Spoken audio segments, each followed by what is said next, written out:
Hopkins? Yes, sir? Are you on bell duty? Yes, sir. But it's only 11:15, sir.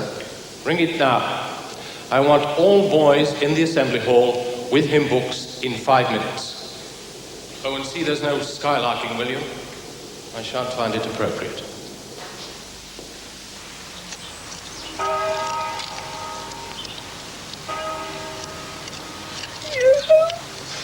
Oh, dear. Oh, dear. Esme, whatever's wrong? It's a shock. Not expected, was it? He seemed a lot better. Oh, why can't they tell us the truth? They said he made a good recovery.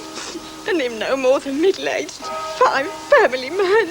Oh, Esme, has something happened to Al? Oh, no, but nearly as bad. It's like losing one of your own. I'm that upset. Haven't you heard? Heard what? I've been out here all morning. Oh, don't take on, love.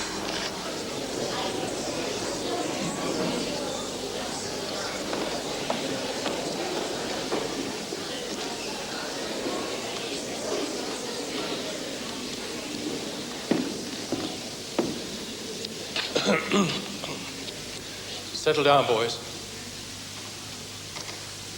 Boys, I've called this extra assembly for a very sad reason. It was announced on the wireless just a few minutes ago that the king has died peacefully in his sleep at Sandring. I would like you all to find hymn 527 in your books.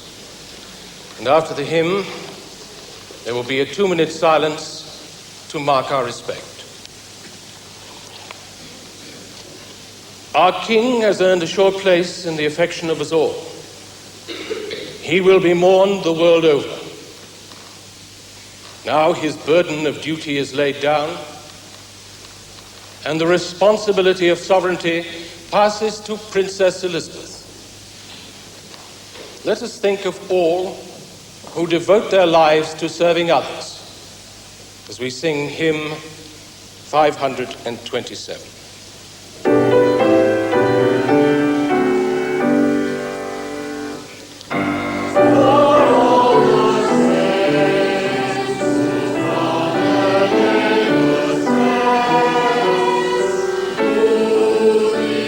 February the 6th, 1952.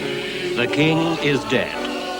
The special editions of the nation's newspapers, bordered in black, bring the news to his people.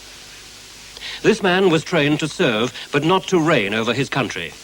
He took the coronation oath as King George VI in April 1937, and has since been admired for his success in filling a role he never expected. He would no doubt have preferred a quiet country life of privacy with his family. But for 15 years, he has encouraged us through a time of danger, trouble, and uncertainty. Against advice, he and the Queen chose to stay in London during the war and were able to bring comfort to victims of the Blitz. He attended public occasions, informal and formal, regardless of fatigue and declining health.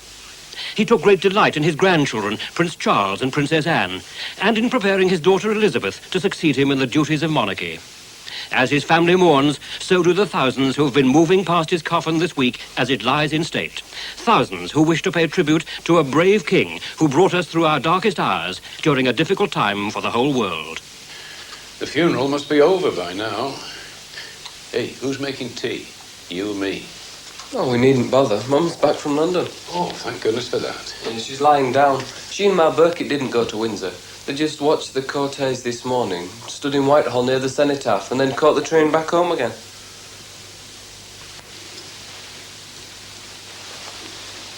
Oh, her coat's damp right through. Shall we have another go at making tea ourselves, Dad? Take her up a tray?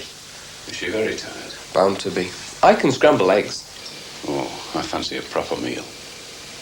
Let's open some tins. Yeah.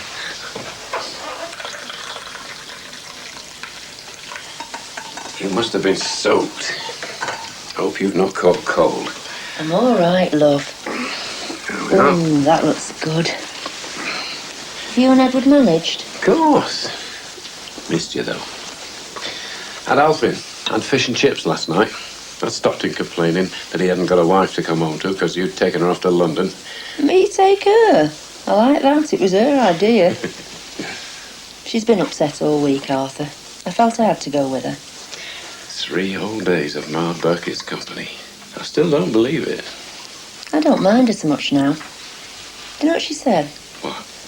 She said, poor King. For most of his reign, we've had to stand in queues, and this one's the longest yet. Worth it, though, to say goodbye.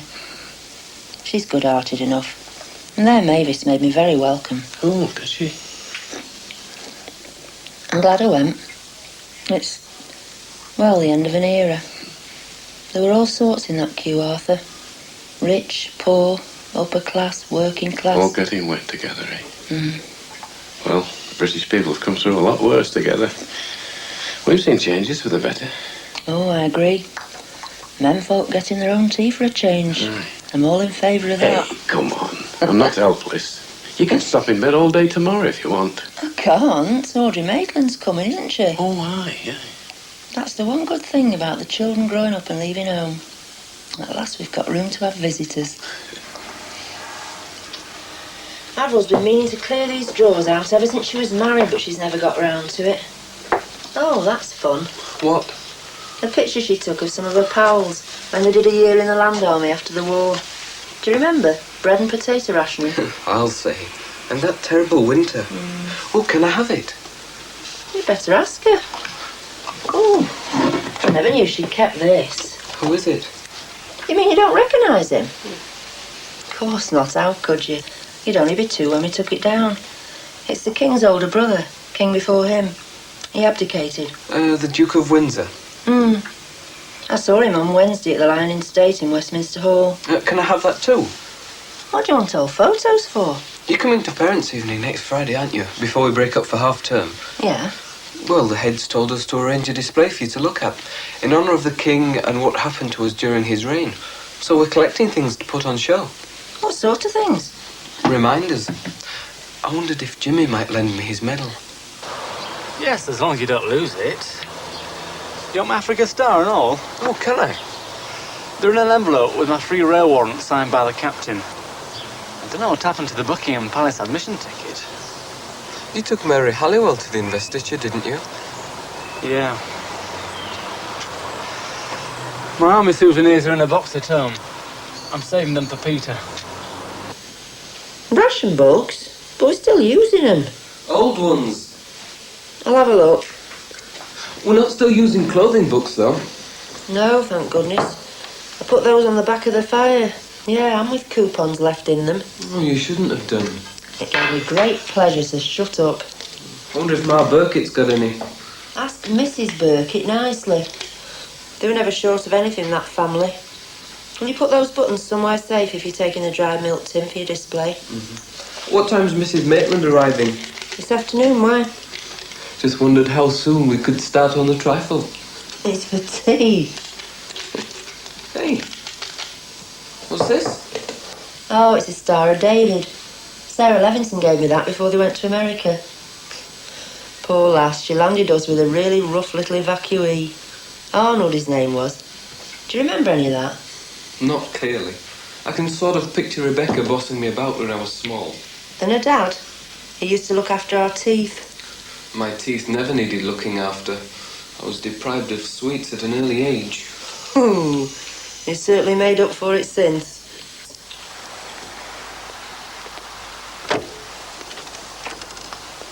Audrey! Welcome back to Bradley. Hello. Oh, my goodness, you do look well. And so smart. I was saying to Arthur, he looks younger now than he did on VE Day. Nearly 7 years ago. Well, it's hardly surprising. I haven't lost quite as much sleep as I did in the ARP. Those terrible nights. Well, you haven't changed at all. It's difficult to believe you'll soon be drawing your old age pension. Hey, don't rub it in. I'm not feeling old. Oh, take no notice. He's wondering how the railways can possibly manage without him. Come on in. Well, at least you can manage without the railways. That's a comfortable little car, isn't it?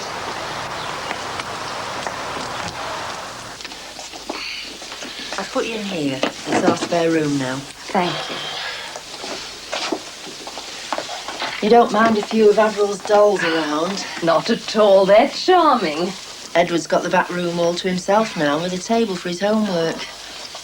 But when he goes off to university, It'll be very quiet.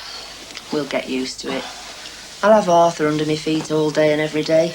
It'll make a difference. There's been a lot of happiness in this house, Mabel.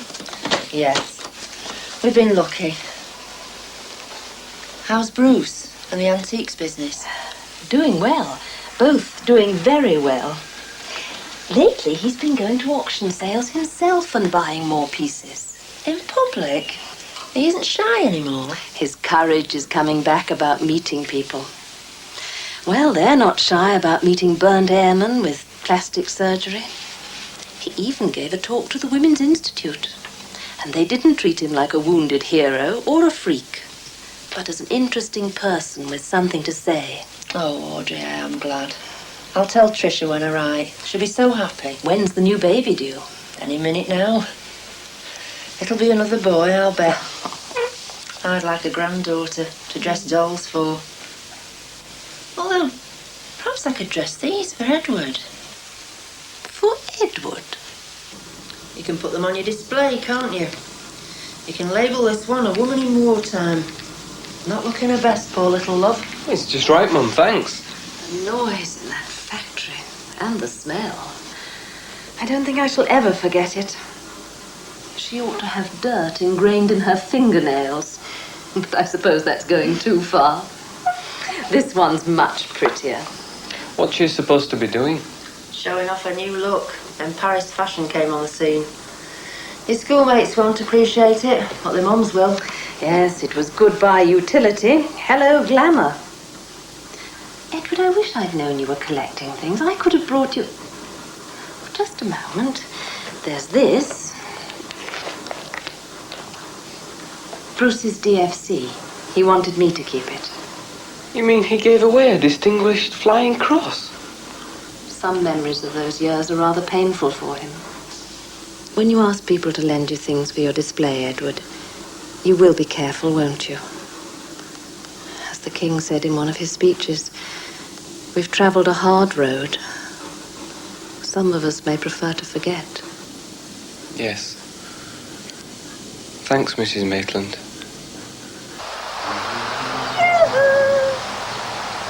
Have you nothing better to do on a Sunday afternoon? I was thinking.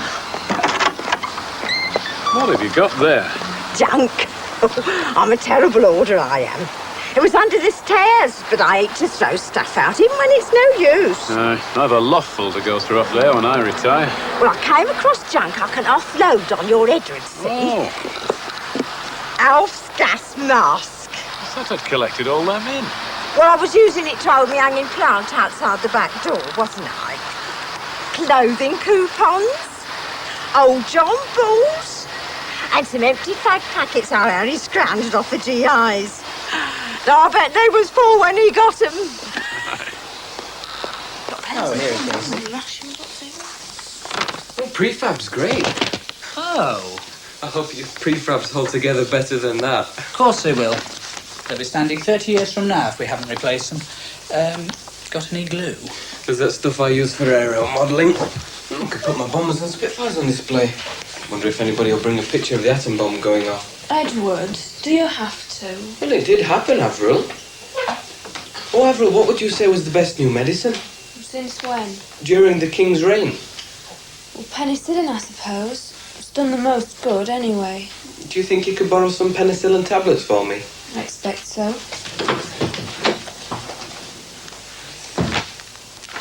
Hey, you. Stop worrying. With a bomb so terrible, nobody in his right mind will start another world war. The atom bomb is a weapon for peace. So what's the matter? Human beings, that's what. Not always been in their right minds. We can discover wonderful new ways of healing people. Then wonderful new bombs to blow them to bits. Here, help me mend this.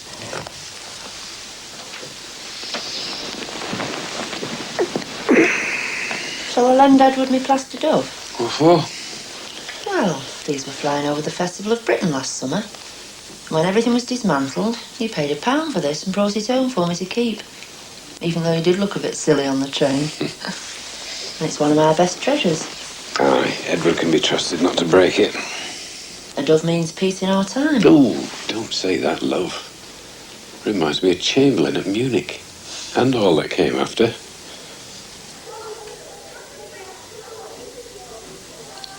Russian Hodgkins? Yes, sir. Or Chinese, or both. But they are the most difficult languages. Russian can't possibly be any worse than Greek, sir.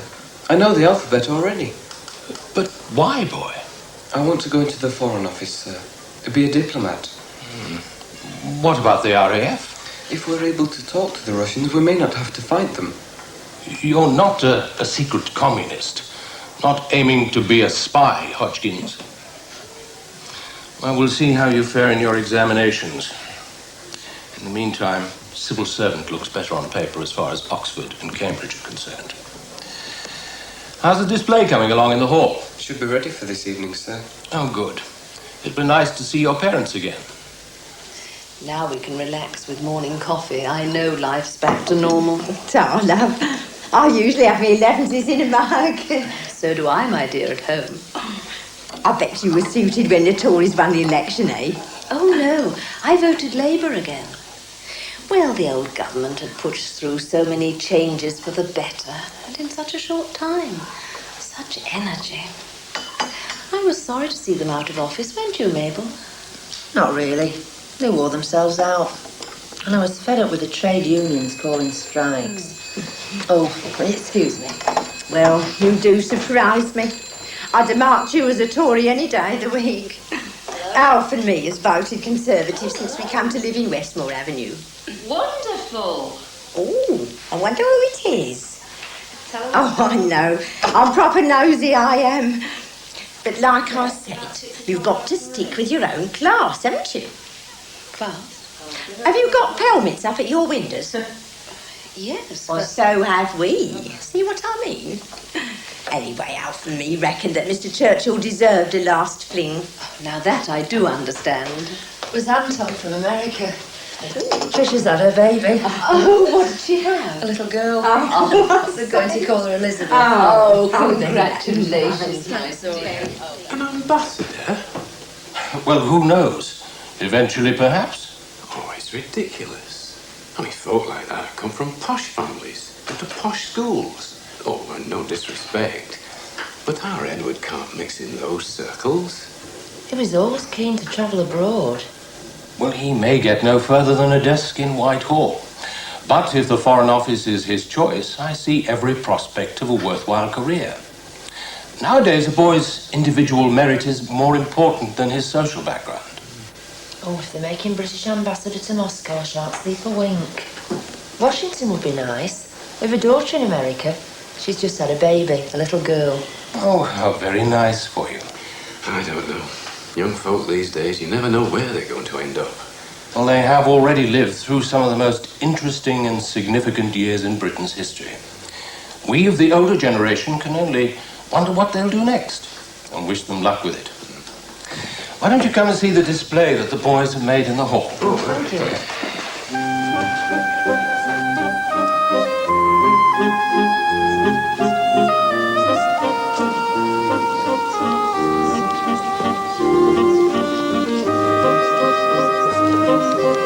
Thank you.